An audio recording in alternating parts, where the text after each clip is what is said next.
it's just good to create. It's just good to create with food. It's just gives me a purpose. It's just so satisfying. This is the Deep in the Weeds podcast. I'm Anthony Huckstep.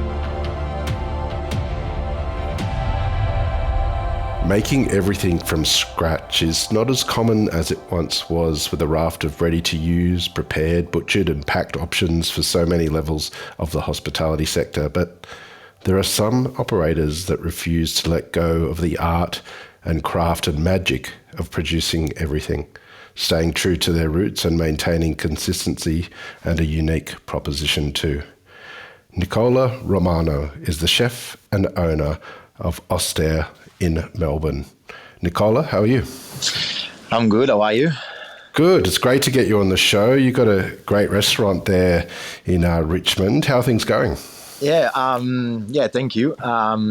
Look, it's been a bit of a roller coaster at the moment, and past COVID, everything seems to be back to where we were left in 2020. But I think with everything that's happening economically and a little bit of the leftover of COVID is still making our life a little bit hard, and especially with staffing issues as well. So it's very hard to find staff, and if it was hard before, now it's actually very, very hard. I mean, I'm laughing because it's hilarious. The situation is actually very sad, but that's what it is. So we're just gonna try to do with the best with what we got. How do you combat that? What do you do to sort of make sure that everything's still firing and the restaurant's doing well in those circumstances? Oh, well, look, I'm always here every day. Trying to making sure that, everything, as I said before, we can, as much as we can do to try to make it as good as we can. And luckily, I actually have a friend of mine that he used to own a restaurant as a chef as well in Fitzroy, and now unfortunately it's been closed for a few months, and he's coming over and give me a hand on the aspect of front of house, and I'll list with him as you trying to maintain what we used to have, but it's just temporary, so it's just like a little patch on the wound, and we actually need to fix the wound as quick as possible, and go back to do to be what we used to be before these issues with staff. So but look, it's every day, as I said, I'm here looking after the wine list as well, so taking the bookings, making sure that the customer are looked after even on a phone call basis, and and in the kitchen as well, just be there, making sure that everything that we produce is up to the standard, and everything still be make here at the restaurant in the premises. So tell us a little bit about Ostēr and what you're doing there. So Ostēr, I was born just 6 months before COVID happened, and wow. We had big ideas, and we were super pumped. First venture with a guy that he used to be my business partner. At the moment, is just by myself, and we were like super excited, and we have actually a little bit of bumps on the way with liquor license, permits, etc. So actually we were able to fully operate as a restaurant with a full drinking license just on January 2020. So basically just before COVID happened. So we didn't even really taste the feeling of running for a little bit like your own baby, your first restaurant. So it's been it's been hard, but the main goal for us was to showcase whatever it's amazing of Australia. So products from the land, from the sea, and then the craftsmanship of wine makings and whatever all goes around, like in the beverage industry, and that's what we do. We're trying to showcase every day the best of Australia, plus we create a lot in the restaurant as well. So we bake everything in the house. We make anything like in terms of desserts, like from the ice cream, from granitas, we do fermenting. I make my own, some of my cocktail and distill that we have at the restaurant. I make them myself. So there's a lot of work behind the scene, and that's, I think, what keeps me going, really, to be honest, is the need of creating, and even if this is a little bit of a dark time for the industry, and especially for, I'm talking for myself, that's the only thing that keeps the dream, trying to continue with the dream. So yeah. Richmond's a really exciting suburb with all sorts of different culinary offerings. Why did you choose there, and what do you love about the suburb? Look, to be honest, it came just as a surprise, the location, because I was actually pretty much the time that I've been living in Australia, it was concentrated in Richmond.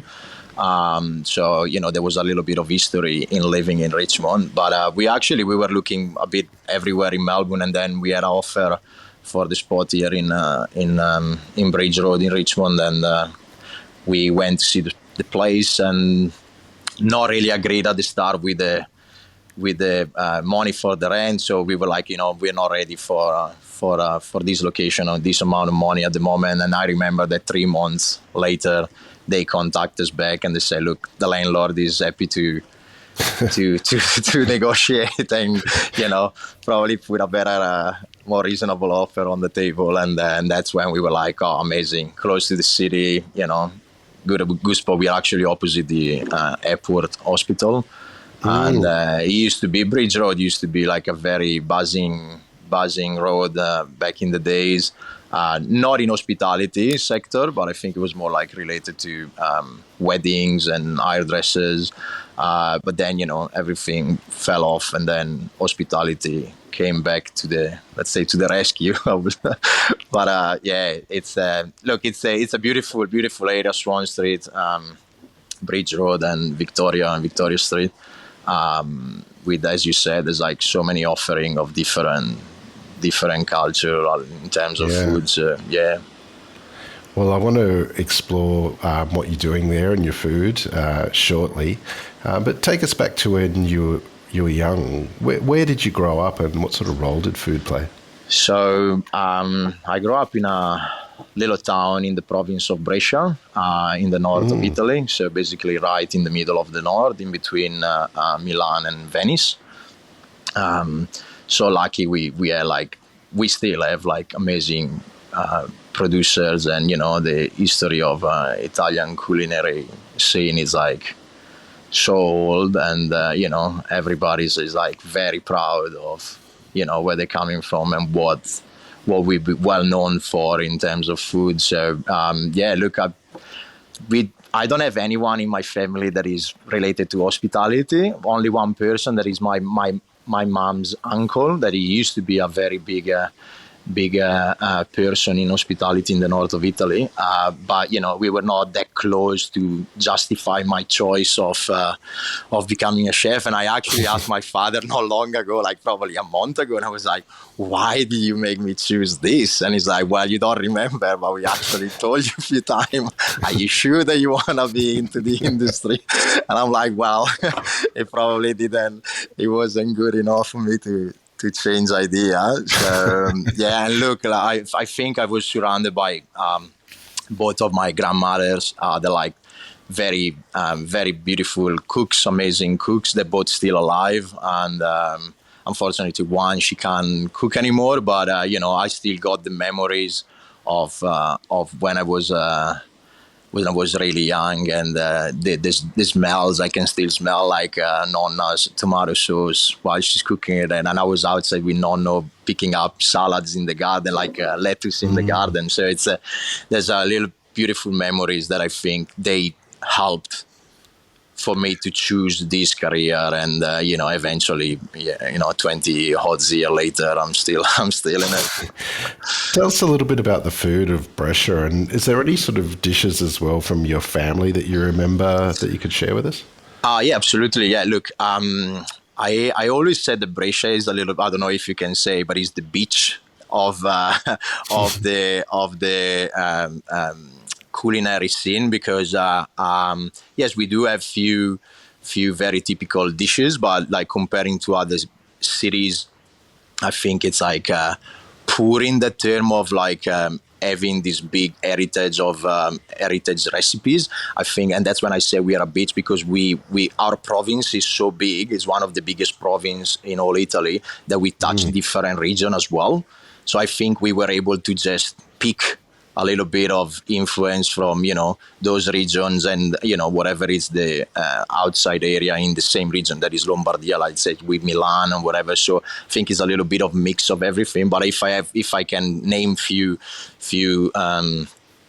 dishes, like very famous is the casuncelli that we used to have here at the restaurant as well. So it's basically like a ravioli, like a stuffed pasta, fresh pasta, shaped like a candy wrap.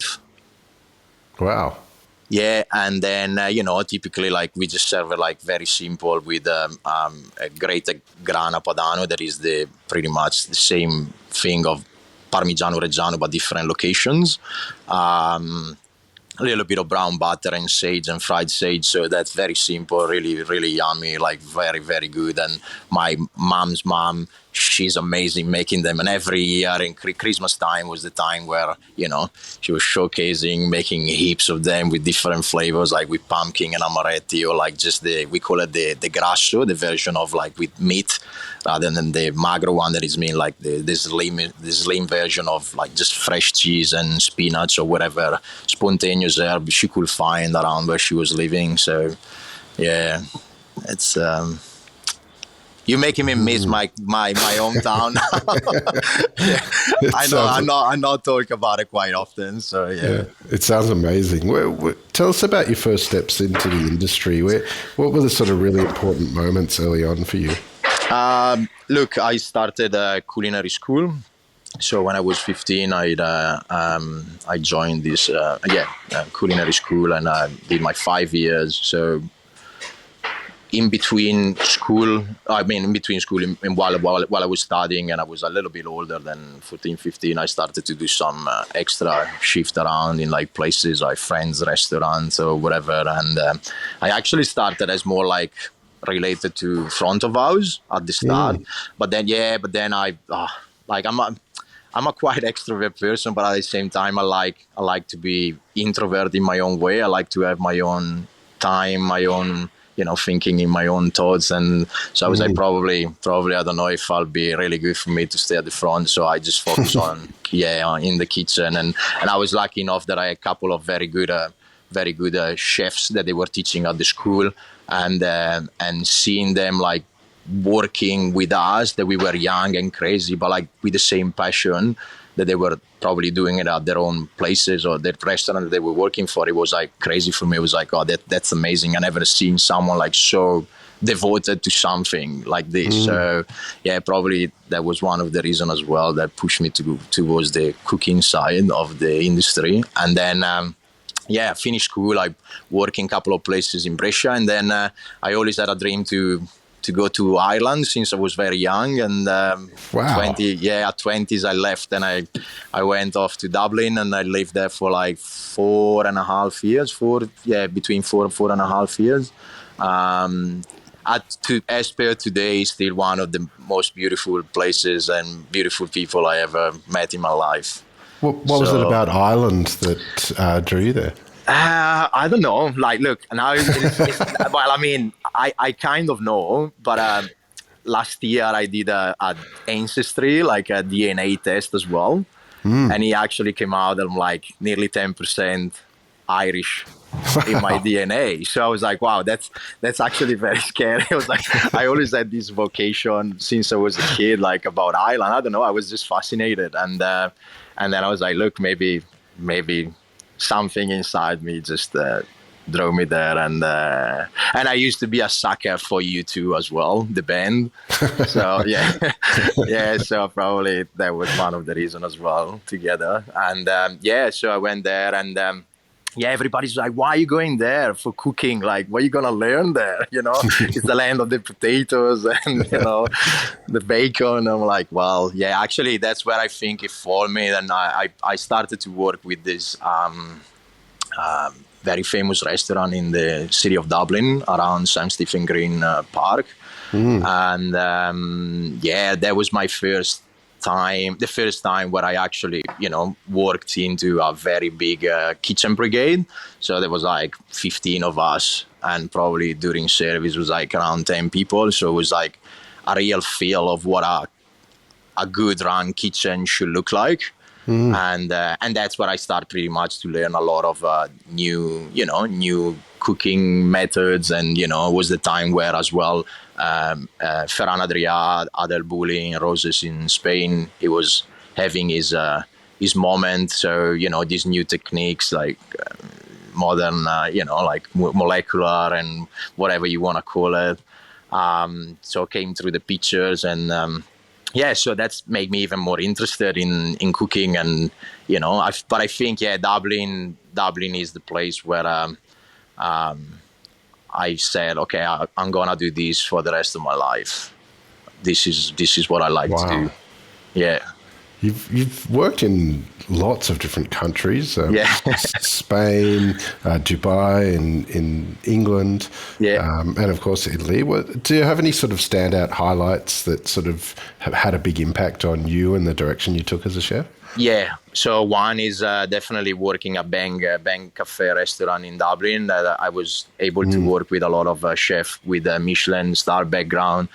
Kevin, that is like we're still really good friends, and he was, let's say, my mentor. That I think he was one of the reasons why I choose to be professional chef. To continue with my career. He was like very.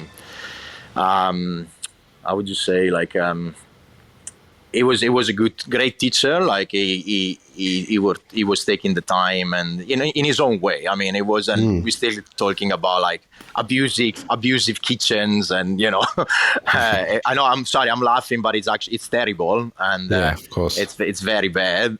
But he was like in his own way.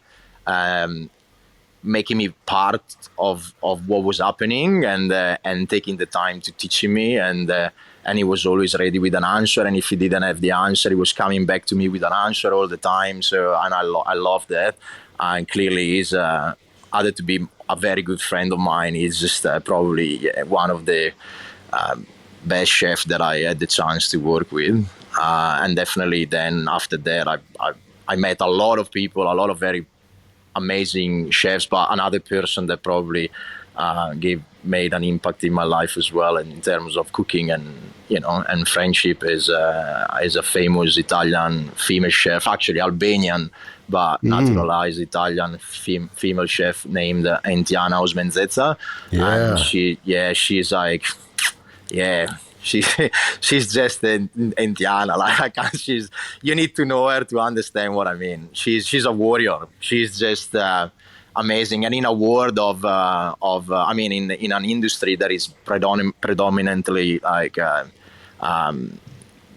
surrounded by men, and for female, it's always been a little bit hard to shine. And I found it very, very sad that Ostēr today still there's so many amazing female chefs out there that they can't push out because it's still a very manly industry. And it's funny because I always been sous chef for female chef. So I've got these, I don't know. It's always been like, I think they got the extra touch, the careness, it reminds me a lot of women's in maternity when they cook and when they run places. It's unbelievable. It's so good. And so she made a very big impact in my life. And then I think probably those two are the main reason of everything. So and then of course I got a family that always been a big support. Always, no matter what, they always been there. So What did Entiana teach you in regards to cooking and your approach to creating dishes? Well, first of all, she was always saying that I was a hothead, like a very, very hothead. And she's like, you gotta calm down and just do 2 step back and understand how we do things this way, and because tradition is important for modern cooking. So she teach me so many things about the respect of where I'm coming from, of the produce, and the people around you, and to don't fuck up with other chefs' recipes, pretty much. So yeah, and but she as her story is very moving, and the way that she came to Italy and the way that she came to be the person that she is today. So make me see the industry with different eyes as well, and especially women in the industry with different eyes. Yeah. What sort of lured you to Australia? How did that come about? I actually didn't want to come to Australia. I was done. No, not in a bad way. I mean, I was very done with traveling. I think I reached the stage. I think I was around. Yeah, I was 29, and we were working, myself and my ex-partner that we came here together. We were working in a beautiful establishment in Tuscany, and but very badly managed. So we were like thinking what to do. We want to do something together. She really wanted to live with me outside Italy, because she never really had any experience apart to staying home. And so we started to look for Scandinavia, like up in north of Europe. And then, it was the end of season, so there was not much going on. So she was like, what about Australia? We're still young enough to have the work and holiday visa, before it's too late. It's fast growing country. Yeah, I was like, all right, let's give it a try. We came here, we broke up pretty much straight away. And and I was like, all right, I'm stuck. I'm not stuck here, but I managed to get a sponsorship pretty quickly, and so I was here kind of safely. And that's it. Not long after, I met my wife. We have two beautiful kids together now, and so I stayed in Australia. Yeah. Tell us about the beginnings and building sort of your career here. Where did you work, and what was sort of the important venues as you built your career in Melbourne?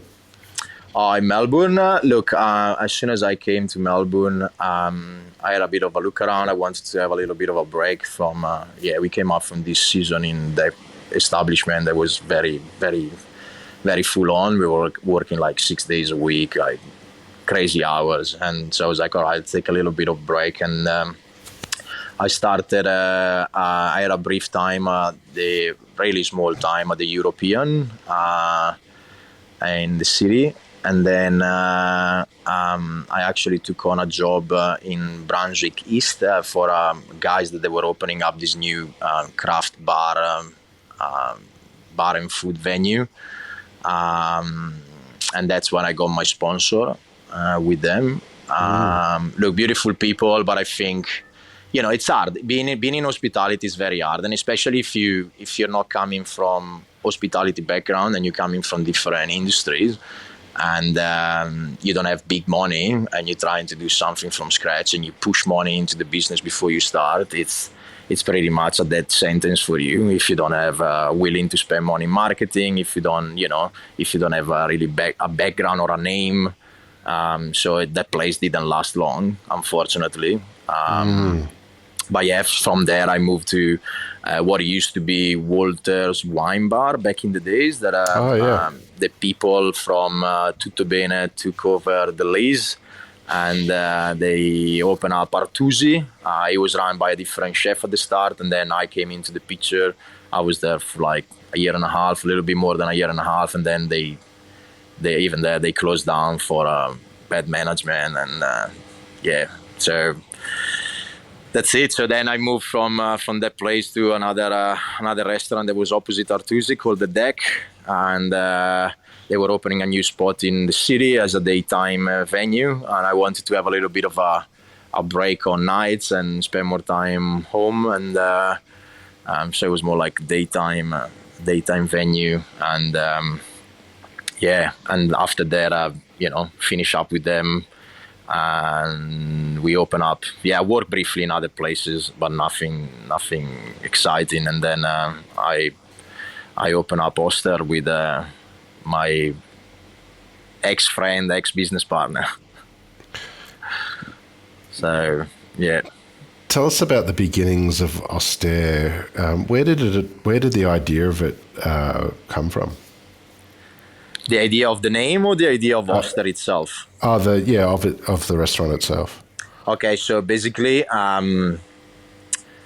when Osvaldo and I, my ex-business partner, met at Artusi, we felt a little bit tight, following kind of, at the end, yeah, you're managing the place, but you can't really put yourself into it, like creating your own food, your own beverage list the way that you want it. So we were a little bit tired of the situation. So we're like, oh, let's try to build something for ourselves and to showcase it. So with a friend of mine, Mandy, she's a copywriter, an amazing copywriter.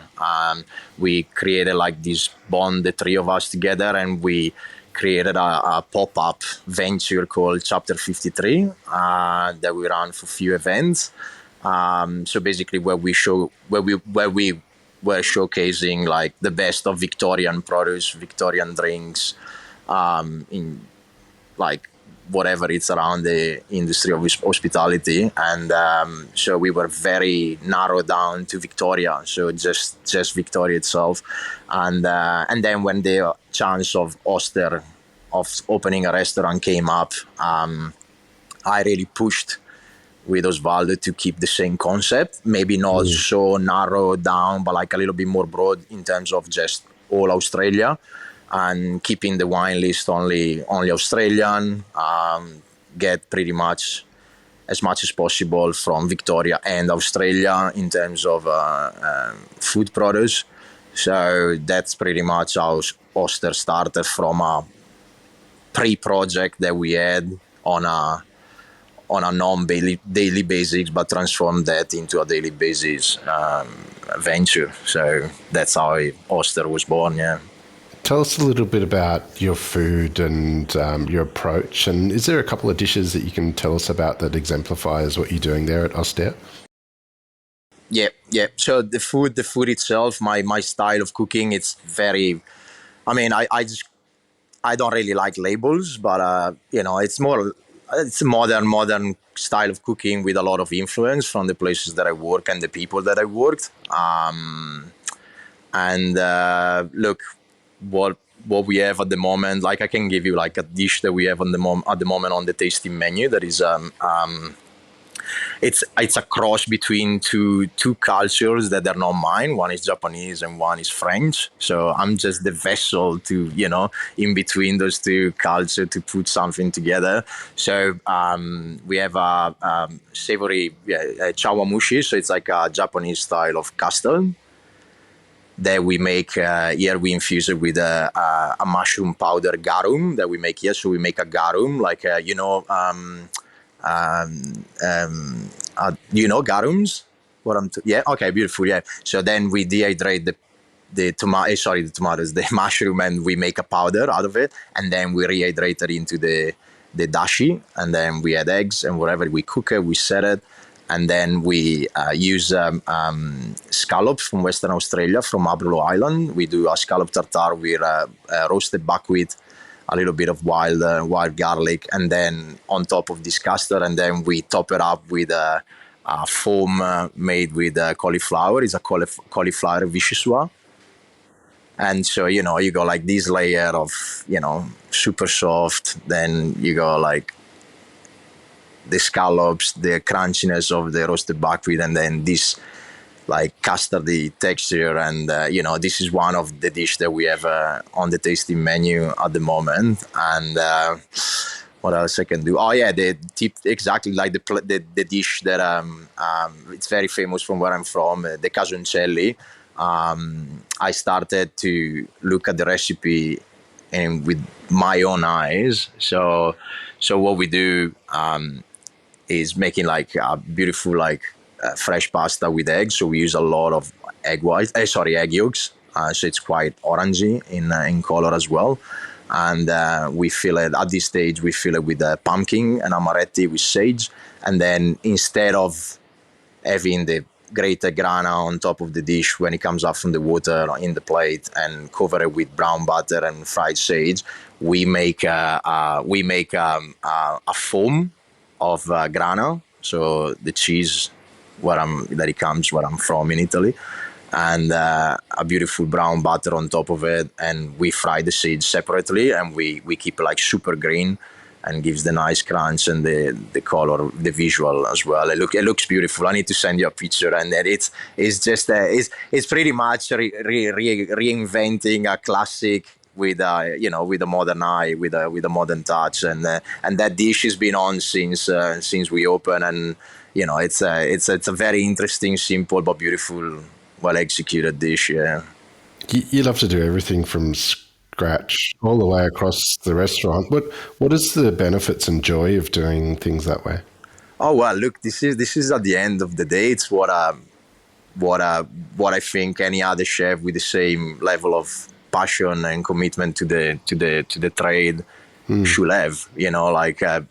Know a little bit of everything for everything. So if tomorrow you're gonna jump me into a bakery, maybe I won't be the best baker around me, but I know how to move myself, and I know how to produce something in the field. So and without that, as I said to you before, like I think if I lose that, I'll be probably better off for me to go and change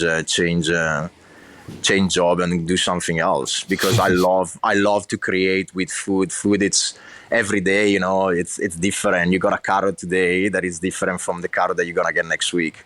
Yeah. So see the difference of a puree made with a carrot today and make it in 3 months time.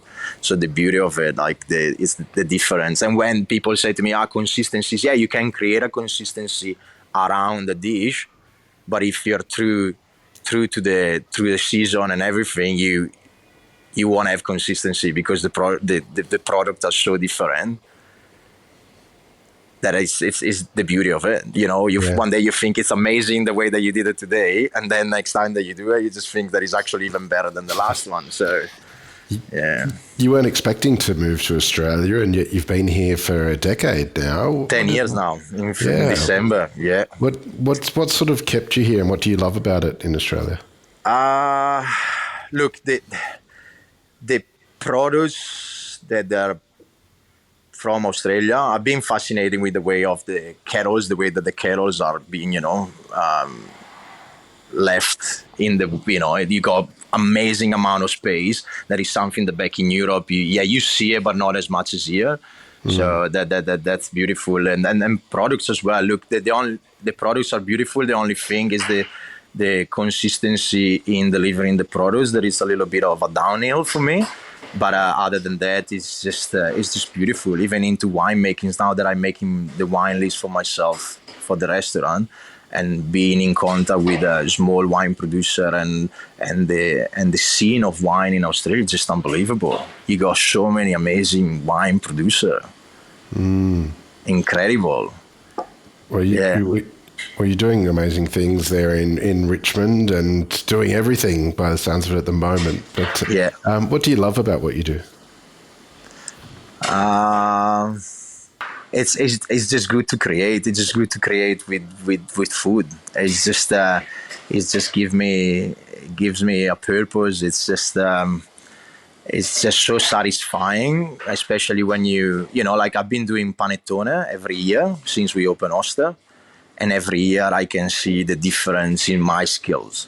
So I can see that every year I'm learning from what I've done wrong before, because I don't have anyone. I like to read and do, right? A lot of chef friends of mine, they're like, oh, but why you know how to do so many things? Because I don't stop. I don't sit down. You got internet nowadays. It's like a key to the world, pretty much, the information. So if you don't use it with towards your interest, it's just terrible. So I just learn, I'm trying to do something by myself. I can't reach it. Okay, just go and look. Call my friend that is a famous pastry chef back home in Italy, and just like, okay, try to do this, try to do that. And every year, I see the difference. And that's what I love. This is what I love. Just it's a never-ending learning path. there's so much to learn that it's unbelievable. And I will die, and there will be so much left to learn about it. Well, Nicola, it's an honour to have you on Deep in the Weeds today to hear just a part of your story. I'm looking forward to hearing much more of it. So please keep in touch, and we'll catch up again soon. Please, thank you very much. This is the Deep in the Weeds podcast. I'm Anthony Huckstep. Stay tuned as we take a deep dive into the lives of the incredible people who ply their trade in the food and hospitality sector. Special thanks to executive producer Rob Locke for making this all happen. Follow us on Instagram at Deep in the Weeds Podcast, or email us at podcast@deepintheweeds.com.au. And be well.